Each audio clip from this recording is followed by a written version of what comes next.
presentation will focus on an introduction to moral injury. My name is Andi Ingram. I'm a board certified chaplain, a reserve Navy chaplain, a chaplain guide on veteran marriage wilderness retreats, and a volunteer crisis counselor for the National Crisis Text Line. Let's jump right into the topic. I first heard about moral injury about 6 years ago when the topic was being presented to the Navy Chaplain Corps. At the time, it was presented as very specific to combat and military experiences, with very little range of understanding beyond that. Now, the reason was a lack of research on moral injury outside of the military at the time. Jonathan Shea, who cared for veterans at the VA, was the first to coin the term moral injury. All of us, I'm sure, have heard the term trauma and probably have a good working concept of what trauma entails. As a society, I believe we might overuse the term to our detriment. In the book, What Happened to You, Oprah Winfrey and Dr. Bruce Perry explain how language matters when it comes to how we talk about trauma. It is easy to say that during COVID-19, we were all traumatized by the events, but the reality is that most of us were inconvenienced and we needed to adjust accordingly. But some were absolutely traumatized by the death of loved ones, their touch with death, and the pain and trauma that the first responders faced. I mention this as we move into moral injury because I want us to see the power of language in shaping our understanding of our experiences in the world around us. I believe that similar to trauma, moral conflicts fall on a spectrum. Moral discomfort is a transgression that requires resolution to maintain relationships, while moral distress is an acute discomfort that interferes with daily functioning, while moral injury is suffering that threatens identity, trust, relationships, and meaning. Again, Jonathan Shea, who coined the term moral injury, describes it as a betrayal of what is right by someone who holds legitimate authority in high stakes situations. Brett Litz states moral injury is the lasting psychological, biological, spiritual, behavioral, and social impact of perpetrating, failing to prevent, or bearing witness to acts that transgress deeply held beliefs and expectations. Dr. Rita Brock states moral injury is a negative self judgment based on transgressing core moral beliefs and values or feeling betrayed by authorities. It is reflected in the destruction of a moral identity and loss of meaning. Its symptoms include shame, survivor's guilt, depression, despair, addiction, distrust, anger, and a need to make amends, and a loss of a desire to live. Let's make this a little more personal. I did something I should not have done. It betrayed my moral values. I failed to do something, and it was grave enough to have broken my moral understanding of myself. I was betrayed by someone I trusted. It was such a profound betrayal that I am now confused by how I believe the world functions. So, features of moral injury can be shame, guilt, anger, contempt, loss of honor, loss of joy. In relationships, we may see a loss of trust, severed ties, disconnection, contamination, unforgivability. When viewing ourselves, we may believe, I am not good. I cannot be trusted. I'm a failure. I'm hopeless. When viewing the world, we may think there is no God. There's no goodness. Life has no meaning. Life has no purpose. We may lack authority over ourselves with an inability to calm down, a loss of self control, impulsivity, outbursts, unresponsiveness. These become consistent over time, creating instability and unpredictability. Psychological disorders from trauma or PTSD require fixing distorted relationships to reality, while moral injury begins with accepting experiences as true and reclaiming moral agency. There are many stories of moral injury from people we might know, and we can see them also in Scripture.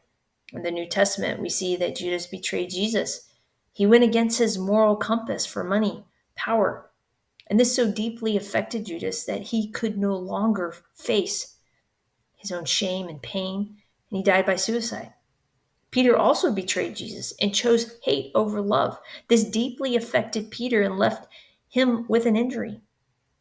Yet Jesus helped Peter heal from his pain, not by ignoring the reality, but by returning him to his shame, not to preach, condemn, accuse, retaliate, but with tenderness, feeding Peter's body and soul, leading him back to reclaiming his identity and purpose. I worked with a Marine who saw himself as someone who helps and cares for others. But during a hurricane rescue, during the chaos, he did not realize there was another child in a sinking car. And by the time he got to that car, he was able to grab the child's hand, but only for a few seconds before the waters consumed the car and the child. He then began to question his purpose, his meaning, and capacity to even be part of society. His life was on a downward spiral. I had another Marine who shared that when she was 5 years old, she went to a neighbor's house to see if her friend could play. Her mom had always told her not to go into other people's homes. Her friend's grandfather invited her in when she got to the friend's house. She entered the house, and there she was molested by the grandfather. Throughout her life, she had been molested and raped multiple times, all by people she trusted. When I met her, she did not trust any authority figure, herself or God. How could God allow her such pain if he loved her? Jacob in the Old Testament betrayed his brothers and father. He was betrayed by his father-in-law and lived with guilt and pain. When he went back to his brother, he was still in deep pain over what he had done and was not sure how his brother would react. When he wrestled with the angel, I believe Jacob was going through the healing from all the moral injury he had endured and perpetrated. Chaplain Aaron Fuller writes on moral injury. In the face of betrayals, Jesus names the betrayals along with his emotions as his own narrative of moral injury. Yet, in this morally injurious situation, immersed in the relationship and unjust systems of harm, the narrative finds Jesus praying for his disciples, establishing a new relationship of care for his mother and the beloved disciple, and offering assurances to those crucified with him. Even in his moment of death, he asked for forgiveness for humanity. Later in the gospel narrative, Jesus, even as we said before, restores Peter to his original purpose and mission. These acts point to the ability to exercise moral agency through love, leading to atonement in individual relationships and with all of humanity. So moral repair is listening to and acknowledging the horrific details of one's narrative of moral injury without judgment and responding with acceptance and love. Moral injury healing begins with accepting the experience as true and reclaiming moral agency. We may feel broken individually, but we recover collectively. Collective ways of healing start by giving words and language to our pain. We can use the moral injury experience wheel, which may be helpful to give us words, shared rituals, religious rituals, ceremonies. We may use spiritual strategies like a labyrinth. We may do some writing like free writing or lamentations or writing a psalm or poetry. We might identify new values. I used to believe, but now I believe. This is important exercise.